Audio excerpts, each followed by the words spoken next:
dengan jarak jauh, tetapi kita tetap semangat loh. Ciao!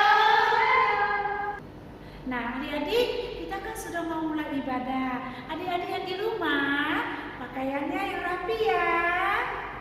Harus duduk dengan yang baik. Dan tidak boleh sambil makan dan sambil bermain ya.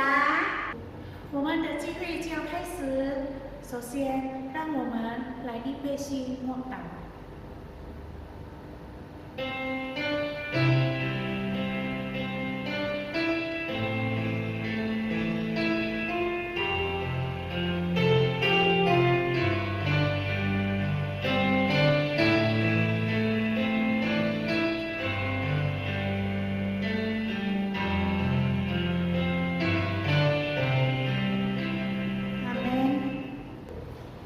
Mas Susu sekarang ikut foto cewek loh. Iya.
亲爱的主耶稣，早安！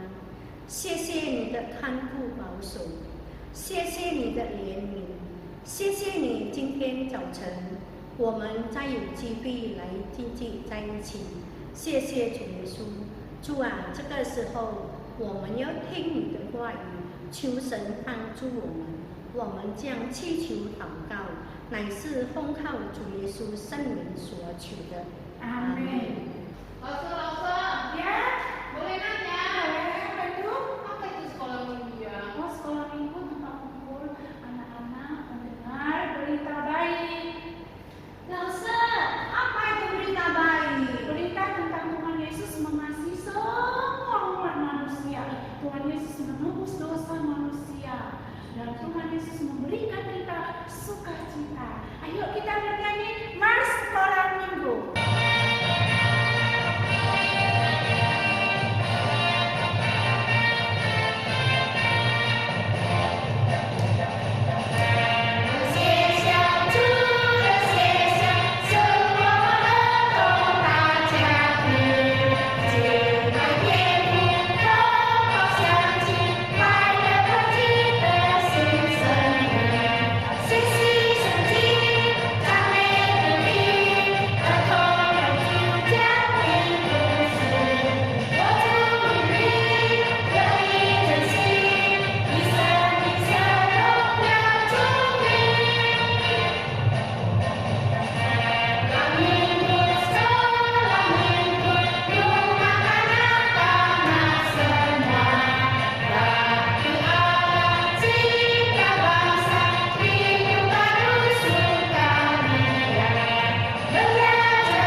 Baiklah, sekarang adik-adik kita mendengarkan cerita yang disampaikan oleh Chantal.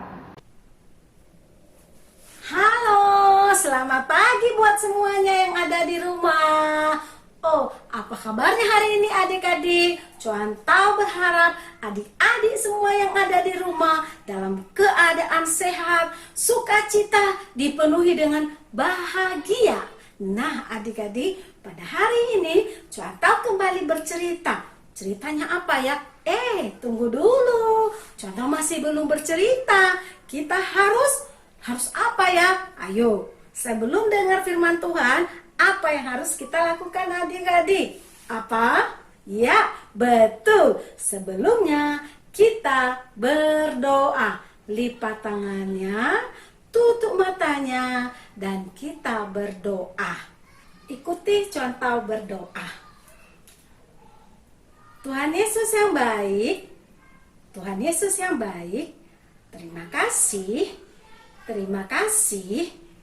pada hari ini kami masih boleh memuji nama Tuhan. Tuhan Yesus yang baik, sebentar lagi kami akan mendengarkan firman Tuhan. Tuhan Yesus, tolonglah kami untuk konsentrasi mendengarkan firman Tuhan. Terima kasih Tuhan Yesus, di dalam nama Tuhan Yesus kami berdoa. Amin. Nah, adik-adik, hari ini Chantal mau cerita dari Injil Matius pasal 13 ayat 1 sampai dengan 9. Nah, adik-adik, Kisah tentang apa ya? Pada suatu hari, Tuhan Yesus sedang mengajar di dalam suatu rumah. Dan selesai dia mengajar, adik-adik, dia keluar dari rumah itu. Dia pergi kemana? Oh, adik-adik, dia pergi ke tepi danau. Tentu saja Tuhan Yesus pergi ke sana untuk menenangkan diri adik-adik, karena dia baru saja mengajar dan dia ingin menyepi. Dia pergi ke tepi danau. Oh, ternyata adik-adik banyak orang melihat dia. Lalu orang-orang itu berbondong-bondong mengerumuni Tuhan Yesus. Nah, akhirnya adik-adik, dengan cepat Tuhan Yesus naik ke atas perahu. Tuhan Yesus duduk di atas perahu, sementara orang banyak itu berdiri di pinggir pantai. Banyak sekali datang menjumpai Yesus. Mereka berbondong-bondong mau berjumpa dengan Tuhan Yesus. Tapi adik-adik, orang-orang yang ada di situ motivasinya tidak sama. Ada orang yang mau benar-benar mendengar firman Tuhan. Ada juga orang-orang yang memang dengan sengaja datang mau menyaksikan. Kalau Tuhan Yesus mengadakan mujizat, dia ingin menyaksikan adik-adik mujizat apa yang terjadi. Dan ada juga yang datang karena kondisinya kurang sehat. Jadi motivasi orang yang datang itu beda-beda adik-adik. Nah, adik-adik, pada saat itulah ketika mereka berkumpul beramai-ramai, Tuhan Yesus mulai mengajar mereka. Tuhan Yesus mengajar sebuah perumpamaan kepada mereka. Perumpamaan apa itu? Oh, Tuhan Yesus mengajarkan perumpamaan tentang seorang penabur benih. Tuhan Yesus pun mulai bercerita adik-adik. Dia mengatakan ada seorang yang keluar pergi ke ladangnya menaburkan benih.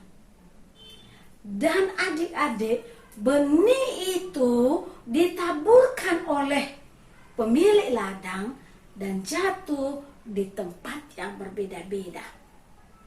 Benihnya semua sama, ditabur. Benih jatuh adik-adik. Benih itu jatuhnya di tempat yang berbeda-beda. Ada yang jatuh di pinggir jalan. Dan ada juga yang jatuh di atas tanah yang berbatu-batu. Ada tanahnya sedikit tipis, tapi banyak batunya. Lalu ada benih yang jatuh di antara semak-semak duri. Dan yang terakhir adik-adik, ada benih yang jatuh di tanah yang baik. Nah, adik-adik, benih yang jatuh di tempat yang berbeda-beda itu keadaannya juga berbeda-beda.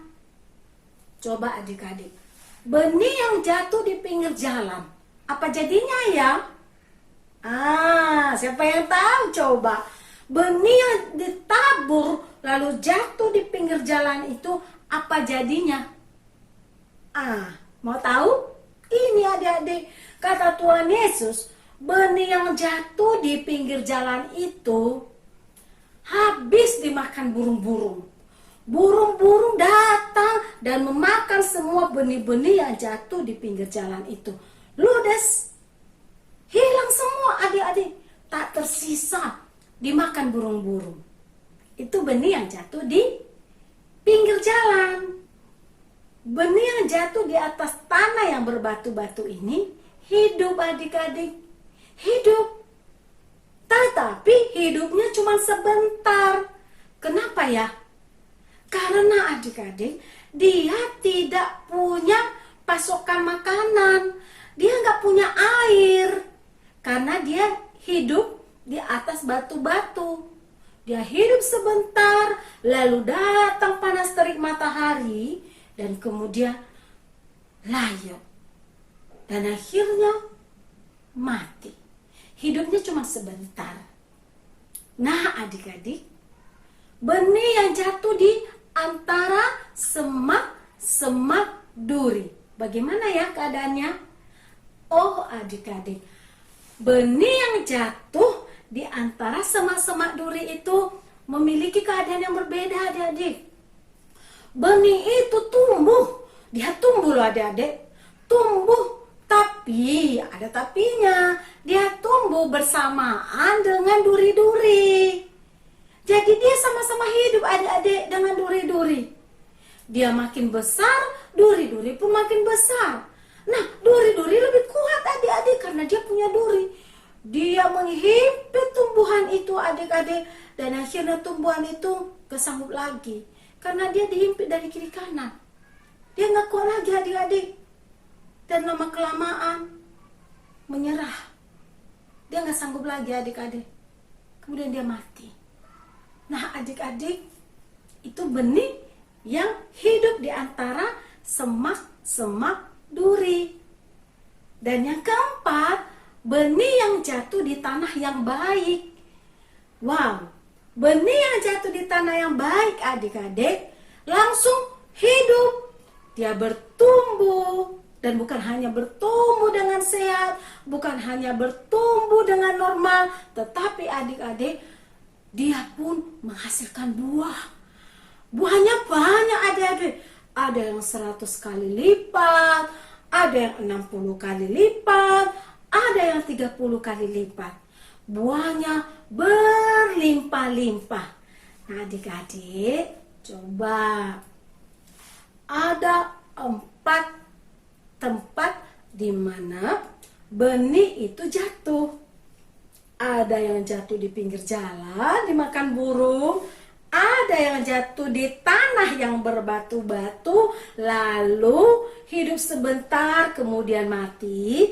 Ada juga benih yang jatuh di antara semak-semak duri, dia hidup bersamaan dengan duri-duri lalu dia menyerah dan mati. Dan yang terakhir, ada juga benih yang jatuh di tanah yang baik. Nah adik-adik, sebenarnya apa yang Tuhan Yesus mau katakan kepada mereka dan kepada kita? Ada yang mendengar firman Tuhan, tapi asal sudah mendengar, tapi dia menolak. Dia tidak mau percaya, hatinya keras, dia nggak mau terima kebenaran. Dan itu digambarkan seperti benih yang jatuh di pinggir jalan. Firman Tuhan yang sudah didengar langsung hilang begitu saja. Gak berbekas, dimakan oleh burung-burung, dirampas oleh iblis. Firman Tuhan yang ditabur itu dirampas oleh iblis.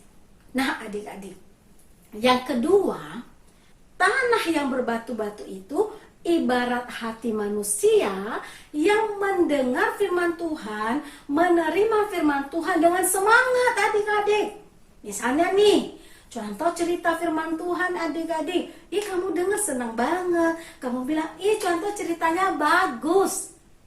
Tapi adik-adik, belum 10 menit firman Tuhannya hilang. Sudah sempat tumbuh di hati, tetapi nggak mau dilakukan. Senangnya cuma sebentar, bertemu dengan temannya berantem. Itu namanya firman Tuhannya itu cuma sebentar singgah di hati. Setelah itu hilang. Nah adik-adik, yang ketiga, benih yang jatuh di antara semak-semak duri, hidup tetapi bersamaan dengan duri-duri. Nah adik-adik, ini artinya apa? Ini artinya ibarat hati manusia yang menerima firman Tuhan, hidup di dalam hatinya, dia juga semangat, dia hidup, tetapi dihimpit oleh kekhawatiran dunia ini, tergoda dengan keadaan dunia ini. Dan dia tidak tahan adik-adik dengan godaan dunia. Dan dia tidak tahan menghadapi kehidupan ini. Dia terus gelisah, khawatir. Dan akibatnya apa? Dia menyerah. Dia nggak sanggup lagi adik-adik. Lalu dia tinggalkan Tuhan Yesus. Dia tidak mau percaya lagi. Nah, itu hati yang ketiga. Nah, sekarang hati yang terakhir. Nah, adik-adik, benih yang jatuh di tanah yang baik itu adalah ibarat orang yang mendengar firman Tuhan, kemudian masuk ke dalam hatinya, dia terima firman Tuhan itu, lalu dia praktekkan dalam kehidupan sehari-hari adik-adik. Dia lakukan firman Tuhan itu dalam kehidupan sehari-hari. Dan akhirnya firman Tuhan itu menguasai hatinya karena dia lakukan firman Tuhan itu, penuhi hatinya dengan sukacita, dan dia melakukan firman Tuhan dengan baik setiap hari. Nah, adik-adik, dia menghasilkan buah karena orang lain bercerita tentang perilakunya yang baik dan orang lain pun meniru. Nah, ibaratnya seperti ini adik-adik. Kamu sudah dengar firman Tuhan, kasihilah teman-temanmu, jangan bermusuhan.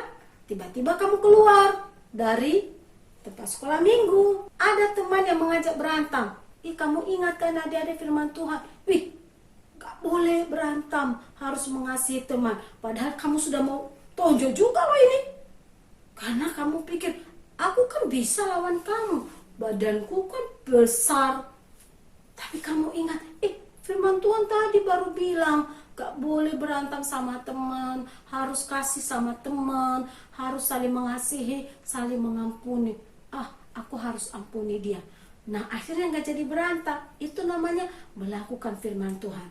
Nah, temanmu yang tadi mau berantem denganmu, karena kamu gak mau berantem, dia pikir-pikir adik-adik, loh, kenapa dia gak mau balas tinju saya, padahal saya udah tonjok dia, gak mau balas. Berarti aku ini yang jahat. Aku harus berubah. Aku tidak boleh lagi seperti itu. Akhirnya temanmu itu jadi malu dan dia gak mau lagi adik berantem-berantem sama yang lain. Itu adik-adik salah satu contoh buah dari kehidupanmu, dari kesaksianmu, dari kamu melakukan firman Tuhan. Nah, adik-adik yang di rumah, sekarang coba tebak. Hati yang mana yang bagus di sini? Apakah hati yang menolak firman Tuhan, atau hati yang menerima firman Tuhan dengan senang, dengan sukacita, dengan semangat, lalu hilang begitu saja? Atau hati yang sempat menerima firman Tuhan, bahkan hidup bertumbuh tapi tidak sanggup menghadapi keadaan dunia ini, lalu dia lupakan firman Tuhan? Atau hati yang terakhir, hati yang terbuka menerima firman Tuhan dan melakukan firman Tuhan itu setiap hari? Hati yang mana yang kamu mau? Ya, bagus. Hati yang keempat, hati yang baik, hati yang terbuka menerima firman Tuhan, hati yang melakukan firman Tuhan. Hati yang baik menerima firman Tuhan, melakukannya, dan menghasilkan buah yang banyak. Jadilah orang yang memiliki hati yang keempat. Oke adik-adik, kiranya firman Tuhan pada hari ini memberkati adik-adik semua, dan juga contoh, juga lose-lose, sehingga kita menjadi pelaku-pelaku firman Tuhan yang berbuah lebat. Amin adik-adik? Amin. Nah adik-adik, kita baca ayat mas kita. Dihafal ya. Kali ini ayat mas kita contoh ambil dari Injil Matius pasal 13 ayat 9. Demikian bunyinya. Siapa bertelinga, hendaklah ia mendengar. Sekali lagi ya. Siapa bertelinga, hendaklah ia mendengar. Oke adik-adik, dihafal ya. Jangan lupa, losenya minggu depan akan tanya kembali. Oke adik-adik? Oke? Oke. Nah, mari kita berdoa. Lipat tangan dan tutup matanya. Contoh berdoa, tidak perlu kalian ikuti. Mari kita berdoa. Tuhan Yesus, terima kasih kami sudah mendengarkan firman Tuhan. Terima kasih hari ini Tuhan, kami diajarkan bagaimana kami harusnya memiliki hati yang benar ketika kami mendengarkan firman Tuhan. Bukalah hati kami selalu, berikan hati yang terbuka untuk menerima kebenaran firman Tuhan dan menjadi pelaku-pelaku firman Tuhan dalam kehidupan kami sehari-hari. Terima kasih Tuhan Yesus, di dalam nama Tuhan Yesus Kristus kami berdoa dan mengucap syukur. Amin. Amin. Nah, Saya sudah tahu loh, Yesus sayang padaku. Sayang padaku juga ya? Iya. Yesus sayang padaku juga. Dan Yesus sayang pada adik-adik yang kecil, biarpun mereka masih lemah. Berarti adik-adik kecil di rumah juga dong, Sir? Iya. Oh, kalau gitu kita bernyanyi Yesus kasih padaku.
Kita akhiri ibadah sekolah minggu kita dengan mengucapkan doa yang diajarkan Tuhan Yesus kepada kita.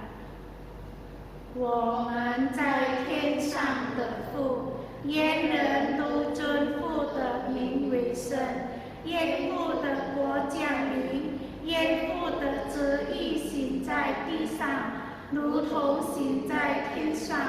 我们日用的饮食，今日赐给我们，免我们的债，如同我们免了人的债，不叫我们遇见试探，拯救我们脱离凶恶。因为国度、权柄、荣耀，全是父的，直到永远。阿门。主的学校发现了，我们要离家近，在你吧，在你吧，愿上帝保护你，在你吧，在你吧，愿上帝保护你。我们来默祷。阿门。小朋